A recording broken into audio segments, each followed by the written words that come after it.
Hello 12th ஸ்வாக்குட்டீஸ் என்னப்பா எல்லாரும் எப்படி இருக்கீங்க? ஹோப் நீங்கள் எல்லாருமே சூப்பராக இருப்பீங்க அப்படின்னு நம்புகிறேன். இந்த வீடியோவில் நம்ம என்ன பார்க்க போகிறோம் அப்படின்னா 12th ஸ்டாண்டர்ட் கெமிஸ்ட்ரியில் யூனிட் 1ல் ஆல்ரெடி இம்பார்ட்டன்ட் 2 மார்க்ஸ் வந்து நான் கொடுத்துட்டேன்ப்பா. இன்றைக்கி இம்பார்ட்டண்டான செலக்டட் 3 மார்க்ஸ் தான் பார்க்க போகிறோம். ஸோ அதனால் வேகமாக உங்களுடைய 12th கெமிஸ்ட்ரி புக் கையில் இருந்ததுன்னா எடுத்துக்கோங்க. அப்படி இல்லைனா பிடிஎஃப்மே நான் டவுன்லோட் பண்ணுறதுக்கு சொல்லி கொடுத்தேன். அதனால் பிடிஎஃப்மே ரெடியாக எடுத்து வச்சுக்கோங்க. சரிங்களாப்பா, டைரெக்டாக வீடியோக்குள்ளே போயிடலாம். அதுக்கு முன்னாடி நீங்கள் நம்ம சேனலுக்கு புதிய நண்பராக இருந்தால் மறக்காமல் சப்ஸ்கிரைப் பண்ணிவிட்டு உங்களுடைய ஃப்ரெண்ட்ஸுக்கும் ஷேர் பண்ணுங்கள். ஸோ செலக்டட் 3 மார்க்ஸில் ஃபர்ஸ்ட் கொஸ்டின் என்னன்னு பார்த்தீங்கன்னாப்பா, give the basic requirement of vapor phase refining, explain Mons process. So இந்த கொஸ்டின் எங்கே இருக்குது அப்படின்னு பார்த்தீங்கன்னா பேஜ் நம்பர் 16ல் இருக்குப்பா, 16ல் இருக்குது. வேகமாக பேஜ் நம்பர் 16 எடுங்க பார்க்கலாம். எடுத்துட்டிங்களா? அதில் இருக்குங்களா அந்த question? give the basic requirement of vapor phases refining, explain Mons processன்னு சொல்லிட்டு ஸோ அதை மார்க் பண்ணிவிடுங்கப்பா.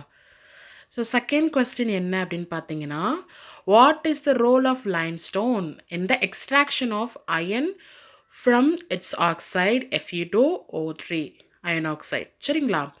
ஸோ அதுக்கு ஆன்சர் நம்ம டைரெக்டாகவே பார்த்துடலாம். என்னென்னு பார்த்தீங்கன்னு வச்சுக்கிங்களேன், limestone is used in iron extraction to remove impurities from the iron and become molten slag. So நம்ம ஸ்லாக்னா என்னன்னு சொல்லிட்டு ஆல்ரெடி படிச்சிருக்கோம், ஞாபகம் இருக்குங்களா?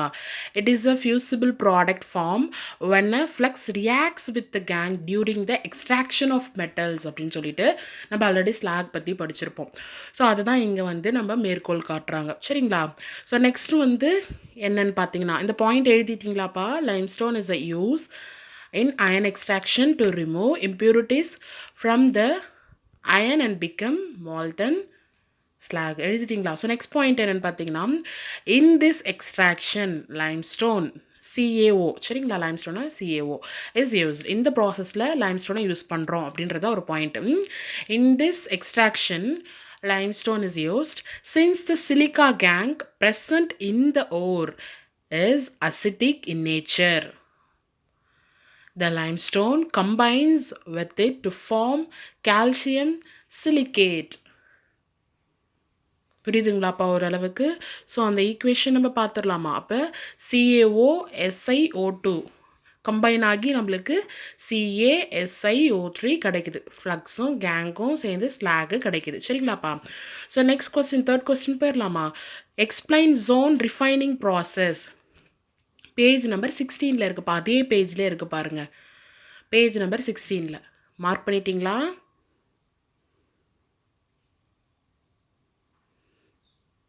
Very good. நெக்ஸ்ட் கொஸ்டின் போயிடலாமா? What is the role of sodium cyanide in froth flotation process? Froth flotation process வந்து நம்ம ஆல்ரெடி 2 மார்க்லேயே படிச்சிருப்போம்ப்பா. ஸோ பேஜ் நம்பர் 4ல் இருக்க பாருங்கள் அந்த கொஸ்டின், மார்க் பண்ணிக்கோங்க. பேஜ் நம்பர் 4 போயிட்டீங்களா? மார்க் பண்ணிட்டீங்களா? ஸோ நெக்ஸ்ட் கொஸ்டின் என்னென்னு பார்த்தீங்கன்னா, define smelting and calcination. Define smelting and calcination. Smelting வந்து பேஜ் நம்பர் 8ல் இருக்குப்பா. டிஃபைன் ஸ்மெல்டிங் 2 மார்க் மாதிரி தான் இருக்கும். அது இது ரெண்டுத்தையும் சேர்த்தா 3 மார்க் சைஸ்க்கு வரும். அது வந்து பேஜ் நம்பர் 8ல் இருக்குது ஸ்மெல்டிங். calcination வந்து பேஜ் நம்பர் 7ல் இருக்குது பாருங்கப்பா. மார்க் பண்ணிட்டீங்களா? ஸோ நெக்ஸ்ட் வந்து write the uses of copper. காப்பர்னுடைய பயன்கள் என்ன அப்படின்னு கேட்டிருக்காங்க. Write the uses of copper. Page number 18ல் இருக்குப்பா. பேஜ் நம்பர் 18ல் இருக்குது. ஸோ நெக்ஸ்ட் கொஸ்டின் போயிடலாமாப்பா? So next question, out of coke and CO which is the better reducing agent for the reduction of ZnO? Why? இந்த question வந்து நீங்களே answer கண்டுபிடிக்க போகிறீங்க. ஸோ இந்த கொஸ்டினுக்கு ஆன்சர் கண்டுபிடிச்சிட்டு கமெண்ட் பாக்ஸில் எந்த பேஜ் நம்பரில் இருக்குது அப்படின்னு சொல்லிட்டு சொல்கிற செலாக்குட்டீஸை நம்ம ஸ்பெஷலாக மென்ஷன் பண்ணிடலாம். So note பண்ணிக்கோங்கப்பா.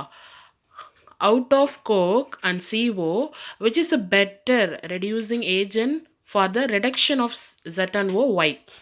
இந்த கொஸ்டின் நீங்கள் கண்டுபிடிக்கணும். அதே மாதிரி 8th கொஸ்டினும் நீங்கள் தான் கண்டுபிடிக்கணும். என்ன கொஸ்டின் பார்த்துலாமா? Carbon monoxide is more effective reducing agent than carbon below 983 K but above this temperature the reverse is true. Explain பண்ண சொல்கிறாங்க. இதுக்குமே ஆன்சர் நீங்கள் தான் கண்டுபிடிக்கணும். நீங்கள் ஜஸ்ட் கூகுளில் டைப் பண்ணாலுமே இந்த கொஸ்டின் உங்களுக்கு ஆன்சர் வரும். ஆனால் இருந்தாலும் நீங்கள் புக்கில் சர்ச் பண்ணி பாருங்கள். அப்போ தான் அந்த புக்கில் என்ன தான் இருக்குது அந்த ஃபர்ஸ்ட் யூனிட்டில் அப்படின்னு சொல்லிட்டு உங்களால் ஒரு கிளான்ஸ் பார்க்க முடியும். ஸோ லாஸ்ட் கொஸ்டின் போயிடலாமாப்பா? 9th question, explain the principle of electrolytic refining process. Page number 15ல் இருக்குப்பா. Explain the principle of electrolytic refining process. So இந்த 9 கொஸ்டினுமே இந்த யூனிட்டில் ரொம்ப இம்பார்ட்டன்ட்ப்பா.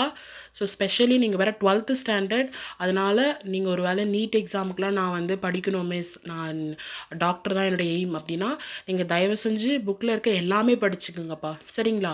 எஸ்பெஷலி இதெல்லாமே எக்ஸாமுக்கு வர்றதுக்கு அதிக வாய்ப்பு இருக்குது கொஸ்டின். அதனால தான் வந்து செலக்டட் கொஸ்டின்ஸு கொடுக்கறது.